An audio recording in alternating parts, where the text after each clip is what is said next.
Hi there, aunties. Um, you're baby Kingston, and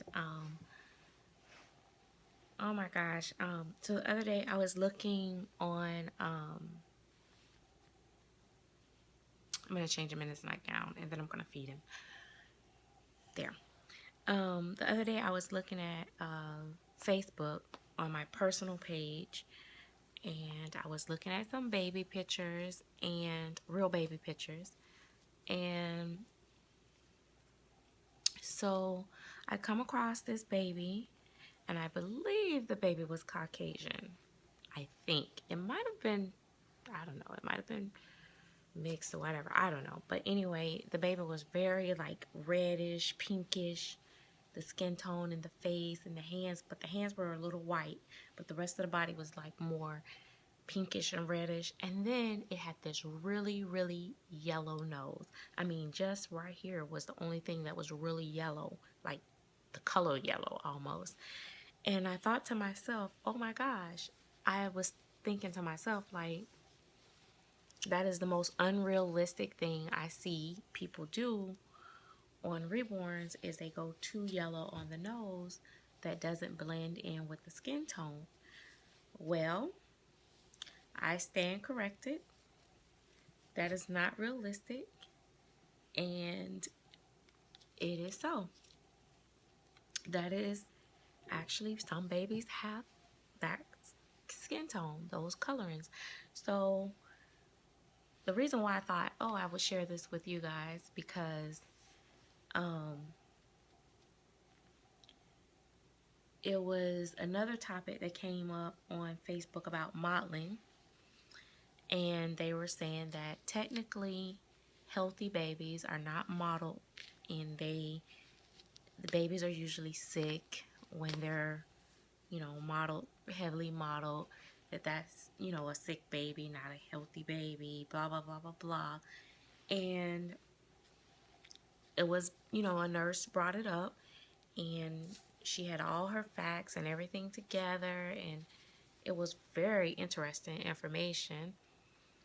And then a couple people start showing pictures of their real babies, and some, agreed that yeah, their babies had jaundice, or they had, they had a cold when they had mottling on them like that, or blah blah blah blah. And then there were people saying, no, my baby had mottling, it was really nice. And they showed pictures, and they said she's perfectly healthy, nothing wrong with her, or him. And so it just shows that, you know, it's all about preference.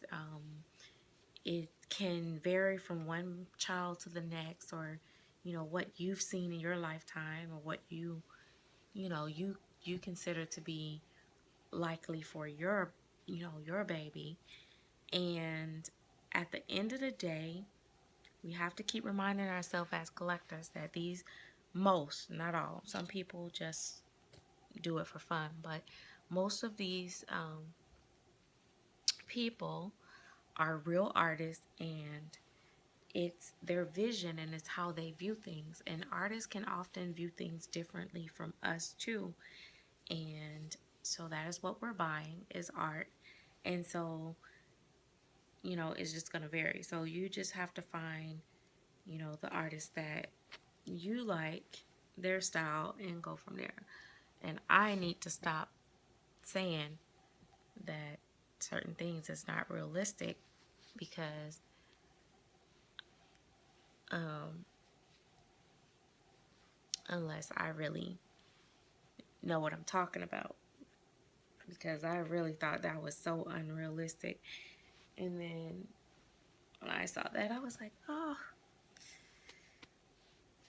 yeah. So I'm gonna put him on this pamper. It's just a size 1. It just has some blue and colors that and light green, that colors is matching what his gown is gonna have on. And it's a bigger one. It's not newborn size. It's size 1. It's no name brand, but oh gosh, we got Kingston. Don't show your pee-pees to your aunties. They don't want to see you. Auntie is heavily endowed, and we don't want to.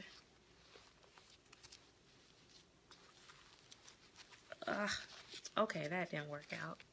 I tried, guys. I really did. I tried.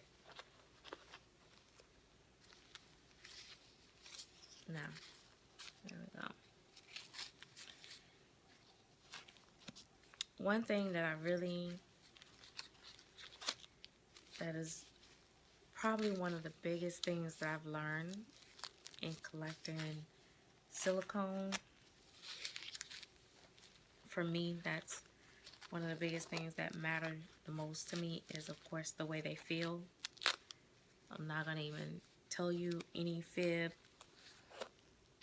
but that actually can override the way they look to me. I'm all about the feel.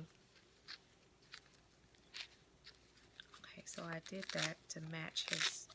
I want this to show, but guess what? If I tuck it, if I flip it, you're not gonna be able to see it. Oh well. But yeah, the feel, it supersedes everything. Because I feel like that's the whole purpose of silicone. That's why we buy silicone, because we want it to feel more realistic and all that stuff. So I've learned that I do like my full bodies as soft as I can get them, because they can be kind of firm. I don't want them where they're just like noodles, but I like them a little firm, and I like when they're in a cord, it's not so hard like a brick. Well, of course, he has the little squishy tummy, so his tummy is gonna, but you see, I can ball him completely up like this. Sorry, dear mama didn't mean to squish you. But yeah, he can ball up, and that's what makes him still cuddly like a reborn. Zoe, she was she didn't have the squishy tummy, but her tummy was very soft, and I could almost bend her just the same. Only difference in his is his little belly protrudes out, and when I move him, it's like natural, no pressure. Just if I lean him over, it's just gonna protrude out, because that's what it was designed to do. It's be very squishy. And I'll show you.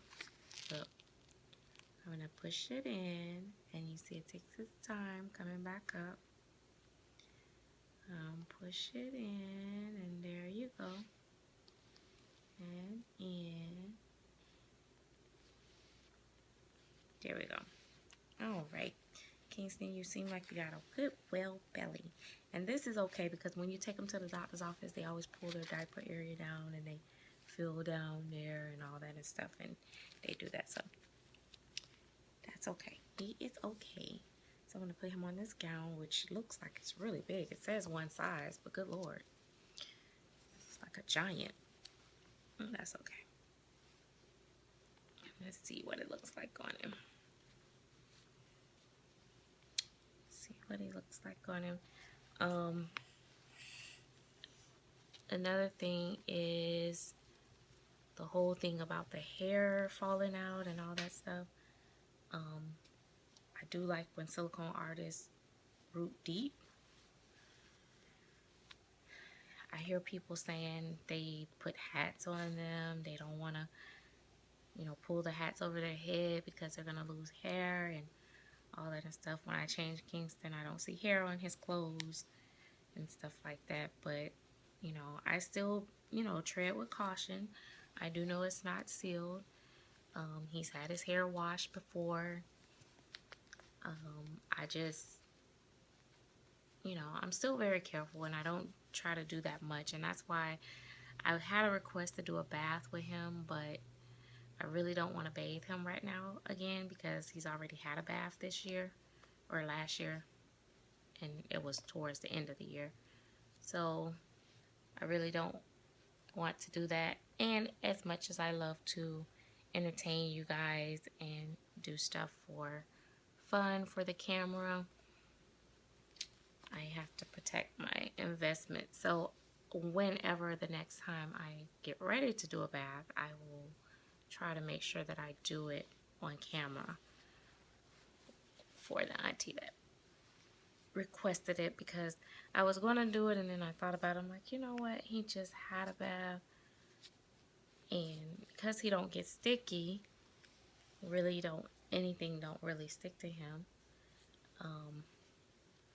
So it's really no purpose of giving him a bath other than, now if I take him out and he has like lots of blankets on and stuff like that, he may get, you know, fuzzies on him, and then I feel like, oh, I better give him a bath or rinse him off, you know. But go ahead and fasten his clothes, even though this gown is huge on him. It's just long. It's not huge like in every other area, but it's super long, but I guess that's what it's meant to be. Alright. So we ain't got much time, Kingston.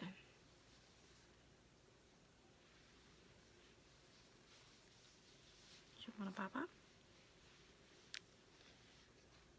I'm gonna give him some of this good old Similite. This is not his normal nipple, so I have to guide it a little. And sometimes he tucks that lip in, so he's still learning to latch on to the bottles. He was breastfed initially, so he tends to like the breast, so he don't know how to latch on to these bottles, but he is greedy. He's a greedy little one. But yeah, so I'm just like, oh my gosh, like, I'm saying this is not realistic, this is not realistic. Well, it's kind of rare for me. Certain things I don't comment and say that it's not realistic when I see it, because I know, coming from such a large family and seeing so many babies, that gosh, babies can be born all kinds of ways, like out of the norm. And I had 4 myself, and all of them had something different. And then my grandmother on my mother's side had 10 kids, 5 girls and 5 boys. And then my father's mother had 13 kids, 11 girls and 2 boys. So you can imagine the grandkids and great-grands and all that stuff. So I've seen tons of pictures and tons of real babies, you know. And my mom been doing childcare and watching children and bringing in children for over 25 years. So I've been exposed to a lot of babies. I've seen babies with, you know, have jaundice, which my baby had a touch of jaundice when she was born. My mom actually took in I know this sounds horrible, but she took in a crack baby, which is a drug baby the mom was on drugs. And the mom had the baby in jail, and nobody would pick the baby up. My mom was a friend of that lady's, the baby's father or something. I don't know. Anyway, my mom, they asked my mom would she go pick up the baby, and she picked the baby up, and we had a baby that was on drugs, and was was considered a drug baby. And the baby would cry, and when it first was born, in order to save its life, I believe they had to give it drugs to keep it from going into some kind of crazy fit or something. But anyway, I've seen what they look like. So I've seen sick babies, live babies, deceased babies, unfortunately, and all of the above. So